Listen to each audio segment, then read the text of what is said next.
تو یہ کیسے ہم مان لیں کہ حکومت جو ہے وہ امبیرس نہیں ہوئی؟ میں یہی بتا رہا تھا نا، ان کی کوشش تھی کہ انہوں نے بار بار ورکرز کو کال دی کہ آپ آئیں اور فائٹ اٹ آؤٹ، لڑیں پولیس سے، یہی تھا نا ان کا کہنا.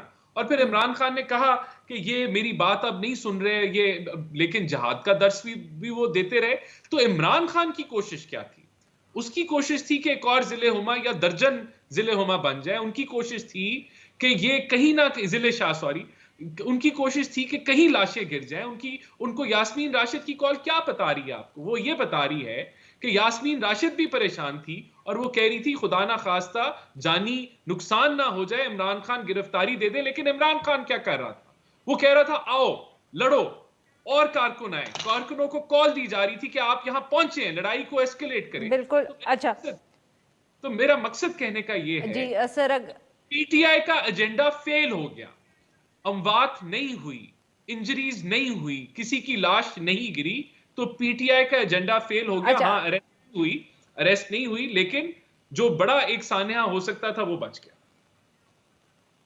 اچھا sir, well just come back to that point. میں پہلے ذرا حسان صاحب کو یہ گفتگو میں شامل کروں. حسان صاحب، ایک اریسٹ آپ لوگوں کی خود جب حکومت تھی، آپ نے اپوزیشن کا کوئی لیڈر باہر نہیں چھوڑا. ایک چھوٹی سی بات ہے، آپ لوگوں نے گرفتاری نہیں دی. اتنا آپ نے آج جو سر یہ تماشا لگا ہے لاہور میں، ڈو یو ریئلائز کہ آپ نے یہاں پریسیڈنٹ کیا سیٹ کیا ہے سر؟ اگلی دفعہ اگر کسی بھی سیاستدان کے خلاف کسی قسم کا کوئی کیس بنے گا، بات اریسٹ تک پہنچے گی، تو اس کے بعد وہ اس طرح اپنے ورکرز کو بلا کے آگے کر لیں گے اور کوئی سیاستدان آج کے بعد کبھی اریسٹ نہیں ہوگا. سر ڈو یو کنسیڈر کہ آپ لوگوں نے یہ کیا پریسیڈنٹ آج سیٹ کیا؟ عارفہ، ہم نے پریسیڈنٹ سیٹ کی، یہ گورنمنٹ نے سیٹ کی. اب آپ ذرا تسلی سے سن لیں کہ یہ ہوا کیا ہے. نہ اس میں کوئی لیگل گراؤنڈ بنتی تھی. بات یہ ہے کہ اگر جو جج کا وارنٹ بھی تھا وہ 18 تاریخ کو پیشی کے حوالے سے تھا. 5 دن پہلے آ کر یہ سارا تماشا لگانے کی کوئی وجہ نہیں بنتی تھی، پہلی چیز. دوسری بات یہ کہ جو وارنٹ سرو کرانے اسلام آباد کی پولیس اور پورا ایک ہلہ لشکر بول دیا گیا، اس کے اوپر ایڈریس تھا بنی گالا کا. اب آپ کو یاد ہے نا، کوئی زیادہ پرانی بات تو نہیں، کہ رانا ثناء اللہ کے جب وارنٹ ایشو ہوئے تو اسلام آباد پولیس نے کہا کہ ہم تو سرو نہیں کر سکتے کیونکہ اس پہ تو فیصلہ آباد کا ایڈریس ہے. اس کے باوجود یہ ادھر آئے. پھر ہم نے شیورٹی دی. آج پھر ہم نے یہ بھی کہا کہ جی ہم کورٹ کے اندر گئے ہیں، آپ فیصلے کا انتظار کریں. اور آج کورٹ نے بھی یہ کہا ہے کہ آپ سیکشن 76 جو سی آر پی سی کا ہے اس کے انڈر آپ یہ شیورٹی جو ہے وہ سیشنز کورٹ میں جمع کرائیں. تو اس کے اندر کوئی لیگل گراؤنڈ نہیں بنتی تھی. دوسری بات یہ ہے کہ یہ جو ہو رہا ہے، کیا ہمارے خیال میں یہ کوئی لیگل عمل ہو رہا ہے؟ یہ تو ایک سیاسی کھیل کھیلا جا رہا ہے. آپ نے ایک شخص کے خلاف آج 80 سے زائد مقدمے کر دیے ہیں اور روز آپ نے پوری قوم کو اس طرف لگایا ہوا ہے. دنیا میں تو جنہیں چھوڑ دیں جو ہو رہا ہے. آپ کے بانڈز کی پرائسز آج سلپ کر گئی ہیں، آپ کی اکانومی بیٹھ گئی ہے. لیکن نہیں، آپ کا کام ہے ہر روز آپ نے ایک نیا کیس بنانا ہے عمران خان کے اوپر. تیسری بات یہ ہے کہ ہمارا خدشہ کیا ہے. ہم پہلے دن سے کہہ رہے ہیں کہ ہمیں عمران خان صاحب کے اوپر حملے کا خطرہ ہے. خان صاحب نے پہلے وارننگ دی، اس کے بعد وزیر آباد میں وہ اٹیک ہوا. اس کے بعد اس تفتیش کو جس طرح سے دبایا گیا اور جو اس جی آئی ٹی کے ساتھ سلوک کیا گیا وہ پوری قوم کے سامنے ہے. آپ کے خیال میں پی ٹی آئی کو کیا یہ کانفیڈنس ہے کہ ہم اپنے ہاتھ سے اپنے لیڈر کو ان کو ہینڈ اوور کر دیں؟ آپ ہمیں اپنی لیگل آپشنز ہی نہیں ایکسرسائز کرنے دے رہے. آپ نے پوری قوم کو اس طرف لگایا. اور ایک آخری بات میں آپ کو بتا دوں اس سے پہلے کہ آپ سوال پوچھیں، حسان صاحب ویری کوئکلی، نہیں سر بریک آ رہی ہے، نہیں سر بریک آ رہی ہے. یہ یاسمین راشد صاحبہ کی جو آڈیو ہے سر، اس میں تو لگ رہا ہے کہ آپ سب کے بھی ہاتھ پاؤں پھولے ہوئے، آپ لوگ بھی گھبرائے ہوئے ہیں، آپ لوگوں کو بھی معلوم ہے سچویشن آؤٹ آف کنٹرول ہو سکتی ہے. تو سچویشن تو آؤٹ آف کنٹرول ہو رہی تھی. یاسمین راشد صاحبہ نے کیا کہا؟ ایک تو آڈیو لیک کے اوپر تو چلیں بعد میں بات کرتے ہیں. کیا کہا کہ جی ورکر تو وہاں پر مشتعل ہو گئے ہیں. اب یہ جو ہم پہ الزام لگا رہے ہیں، ہمارا تو یہی خدشہ ہے کہ یہ چاہتے ہیں کہ ایسا کوئی سین ہو وہاں پہ، کوئی خدا نہ خواستہ لوگ مرے، کوئی ایسا جواز ملے الیکشن کو مزید پوسٹ پون کرنے کا. کیونکہ یہ بڑی واضح بات ہے، حکومت الیکشن سے بھاگ رہی ہے اور خان صاحب سے نہیں مقابلہ کرنے کی سکت رکھتی میدان میں، تو اب یہ اس طرح کے حربے آزما رہے ہیں. تو یہ ساری باتیں بالکل ایک ہی طرف اشارہ کر رہی ہیں اور تو اس بات کا کوئی مطلب ہی نہیں ہے.